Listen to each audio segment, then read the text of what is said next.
Well, this is Steve Ridgell, and in my daily Bible reading, I've been finishing up in the book of Exodus, and I'm reading about all the details and the extravagant richness of the tabernacle, minute descriptions of things and how it's to be done, and what's here and what's there, and little details, and so elaborate. And I thought, man, that is so impressive. And maybe I get that all God's people wanted to come together at the tabernacle and the presence of God and God's dwelling place. And I get all of those things. And I think, man, so what does that mean for a Christian today? So I flipped over to the New Testament to read all about our buildings.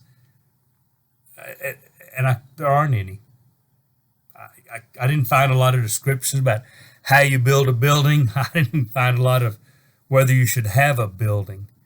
And then I got to thinking about so many churches put an awful lot of their budget into buildings, do a lot of their contribution every Sunday to pay utilities and pay the parking lot and use the building.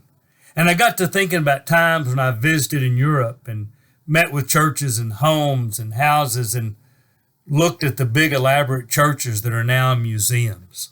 Or maybe a tiny little piece of them still a church, the rest of it's not.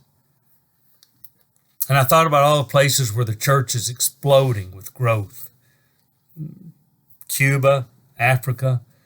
Some of them do try to buy buildings, some of them meet in homes. But it dawned on me maybe the biggest difference in this whole let's have a really nice building, or why don't we have a nice building, or maybe because part of the point of that is that our Christianity is not centered around an hour of worship or 2 hours of worship. Spend an awful lot of money on a building. Everybody says, no, we use our building all the time.